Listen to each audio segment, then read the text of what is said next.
여러분, 안녕하세요.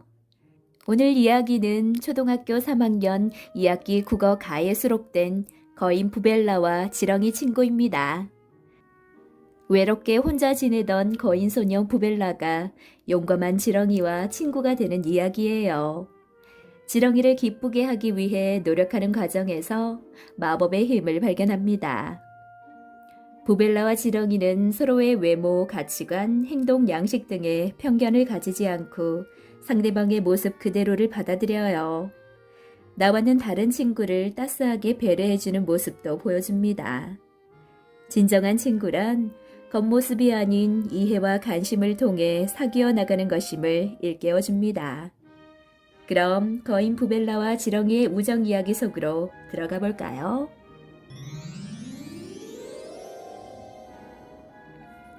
거인 부벨라와 지렁이 친구. 글 조프리드먼. 옮김 지혜연. 그림 샘 찰즈. 부벨라는 거인이에요. 모든 사람이 부벨라를 무서워했는데 이 자그마한 목소리의 주인공만은 예외였어요. 부벨라는 밝은 첫 땅바닥을 자세히 들여다보았어요. 땅속에서 지렁이 한 마리가 고개만 빠끔히 내밀고는 말을 하고 있었어요. 이번에는 부벨라가 말을 시작했어요. 난 부벨라야. 내 이름은 뭐니? 이제야 뭔가 제대로 되네. 나는 지렁이라고 해. 아니, 내 이름 말이야. 제이미나 다니엘 같은. 지렁이는 온몸이 흔들릴 정도로 고개를 가로저었어요. 지렁이 이름이 제이미라고? 지렁이는 그렇게 대묻더니 요란하게 웃으며 말을 잇지 못했답니다. 정말 웃기지도 않네. 우리 지렁이들은 젠체하고 살지 않아. 우리는 그냥 지렁이야. 너는 내가 무섭지 않니? 왜 너를 무서워해야 하는데? 내가 너보다 훨씬 덩치가 크니까. 부벨라는 당연하다는 듯이 대답했어요. 무슨 그런 말도 안 되는 소리가 다 있어? 이 세상 모든 것이 다 나보다 커. 만약 나보다 큰 것들에게 말 붙이기를 겁냈다면 난 계속 입을 다물고 살아야 했을걸? 부벨라는 숨을 깊이 들이마시고 난 뒤 조심스럽게 물었어요. 우리 집에 차 마시러 올래? 좋아. 내일 갈게. 4시에 여기서 만나자. 그날 밤부터 그 다음 날까지 부벨라는 정신없이 움직였어요. 집안 곳곳을 닦고 정리했을 뿐 아니라 자신도 머리부터 발까지, 특히 발가락은 몇 번이나 씻고 또 씻었어요. 부벨라는 정원의 잔디를 깎고 낡은 종이들과 깡통도 치웠어요. 집을 다 치운 다음 부벨라는 차와 함께 먹으려고 자신이 가장 좋아하는 바나나 케이크를 구웠어요.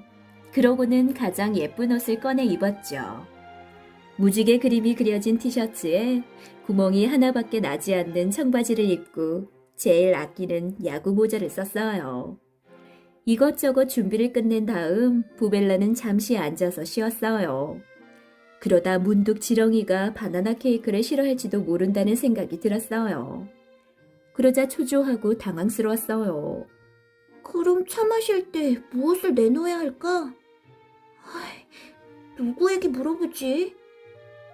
부벨라는 예전에 보았던 아름다운 정원이 생각났어요. 어쩌면 그곳에서 일하는 정원사는 지렁이가 무엇을 먹고 사는지 알고 있을지도 몰라요. 부벨라는 서둘러 그 정원으로 갔어요. 그런데 정원사는 거인 부벨라가 오는데도 놀라지 않고 그저 물끄러미 바라보기만 했어요. 아저씨는 도망을 가지 않네요. 나는 이제 도망 다닐 나이가 아니야, 거인 아가씨. 정원사는 어쩐지 아파 보였어요. 그런데 무슨 걱정거리라도 있니? 부벨라는 정원사에게 걱정거리를 솔직히 털어놓았어요. 지렁이가 저희 집에 차를 마시러 오기로 했어요. 그런데 저는 지렁이가 무얼 먹고 사는지, 무슨 음식을 좋아하는지 모르겠어요. 바나나 케이크를 좋아할 것 같지는 않은데. 정원사는 가만히 생각에 잠겼어요. 지렁이들은 멀리 다니지 않으니까 어쩌면 다른 집 정원의 흙을 좋아할 것 같구나. 진흙 파이를 만들어주면 어떻겠니? 그게 좋겠네요. 하지만 어디에서 흙을 구하죠? 잠깐 여기서 기다려봐라. 그러더니 정원사는 돌아서서 집 안으로 들어갔어요. 정원사는 허리가 굽어서 아주 천천히 움직였는데 움직이는 게 무척이나 힘들어 보였어요. 정원사는 접시를 들고 다시 집 밖으로 나왔어요.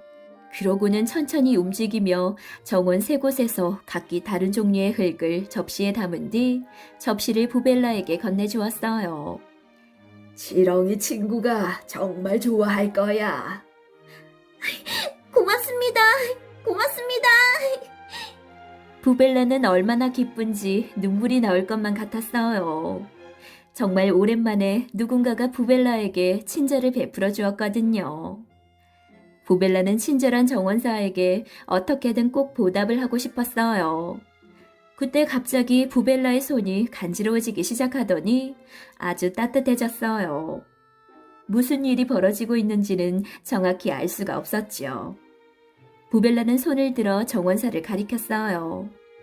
그러자 손이 점점 더 간지러워지고 따뜻해졌어요. 그리고 깜짝 놀랄 만한 일이 벌어졌어요. 갑자기 정원사가 허리를 꼿꼿하게 펴더니 똑바로 선 거예요. 정원사는 한 발자국 한 발자국 내디뎌 보다가 덩실덩실 춤을 추었어요. 정원사가 웃으며 큰 소리로 외쳤어요. 이제 하나도 아프지 않아. 부벨라는 자신의 손을 쳐다보았어요. 무슨 일인지는 모르겠지만 분명 좋은 일이면 틀림없었어요. 집으로 돌아오면서 부벨라의 머릿속은 많은 생각으로 가득 찼어요. 지렁이를 만난 순간부터 모든 것이 변한 것 같았어요.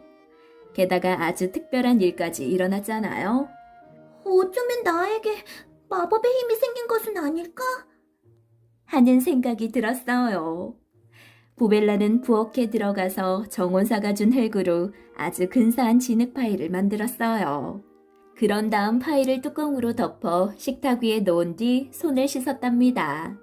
그것도 2번이나 말이죠. 부벨라는 지렁이를 데리러 갔어요. 지렁이는 정확히 4시 정각에 땅 위로 고개를 내밀었어요. 지렁이가 정원을 둘러보며 만족스러운 표정으로 말했어요. 아주 바빴겠구나. 부벨라는 조심스럽게 지렁이와 그 주변의 흙까지 한 움큼을 퍼서 집 안으로 데리고 들어갔어요. 부벨라가 지렁이를 식탁에 내려놓자 지렁이는 이리저리 기어다니다가 바나나 케이크를 보았어요. 그러고는 식탁을 마저 둘러본 후 물었어요. 이 안에 뭐가 들어있니? 물어보지 않으면 어쩌나 했어. 부벨라는 그렇게 말하고는 과장된 몸짓으로 뚜껑을 들어 올렸어요. 지렁이는 신이 나서 진흙파이 속으로 파고 들어갔어요. 지렁이가 다시 위로 올라왔을 때에는 머리 위에 나뭇잎 조각이 얹어져 있었어요. 마치 모자를 쓴 듯 말이에요. 부벨라가 물었어요. 특별한 대접을 받았으면 고맙다고 해야 정상 아니니? 지렁이는 부벨라를 뚫어져라 쳐다보다가 온몸이 흔들릴 정도로 호탕하게 웃으며 말했어요. 어쩐지 내가 좋아질 것 같아. 부벨라와 지렁이는 차를 마시면서 즐거운 시간을 보냈어요. 두 친구는 시간 가는 줄 모르고 이야기꽃을 피웠답니다. 부벨라는 자기만 보면 무서워서 도망치는 사람들을 볼 때마다 어떤 기분이 드는지 지렁이에게 솔직하게 털어놓았어요. 사실 부벨라는 파리 한 마리도 해치지 못했거든요. 그런데 지금 누구랑 살고 있니? 난 혼자 살아. 왜? 부모님이 약초를 캐러 다부시타 정글로 가셨거든. 그동안 할머니가 돌보아 주셨는데 갑자기 할아버지가 아프셔서 할아버지가 계시는 작은 섬으로 돌아가셨어. 지렁이는 부벨라가 안쓰러워 보였어요. 지렁이들은 수백 명이나 되는 친척들과 가까이서 함께 살았기 때문에 홀로 지내는 것이 어떤 생활일지 그저 짐작할 수밖에 없었답니다. 부벨라는 바나나 케이크를 먹고 지렁이는 진흙파이를 여기저기 파들어가며 먹었어요. 정말 맛있어. 흙맛이 이렇게 다양하고 좋은지 몰랐어. 지렁이의 말에 부벨라는 드디어 기다리던 순간이 되었다고 생각했어요. 내가 내 친구가 되어준다면 어디든지 데리고 다닐게. 그러면 가는 곳마다 맛있는 흙으로 만든 훌륭한 파이를 맛보게 될 거야. 지렁이는 생각만 해도 군침이 돌았어요. 그러면 너에게 좋은 점은 뭐야? 나를 무서워하지 않고 늘 진실을 말해줄 수 있는 좋은 친구가 생기는 거지. 너를 만난 이후로 하루하루가 더없이 즐거워. 난 너와 헤어지고 싶지 않아. 지렁이는 잠시 생각을 해보더니 미소를 지으며 말했어요. 그건 나도 마찬가지야. 너에게 줄 것이 또 있어. 부벨라는 커다란 성냥갑으로 만든 작은 상자를 꺼냈어요.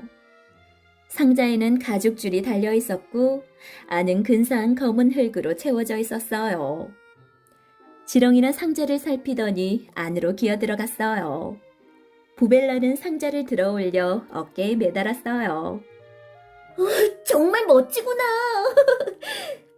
지렁이는 새로운 집에서 세상을 내려다볼 수 있었고 걸어 다닐 때에도 부벨라와 이야기를 나눌 수 있었어요. 널 처음 보았을 때 발에서 이렇게 지독한 냄새가 나는 사람은 정말 이기적일 거라고 생각했어. 부벨라가 뿌듯해하며 대답했어요. 지금껏 내게 관심을 보인 친구는 단 한 명도 없었는데. 이제는 내가 있구나.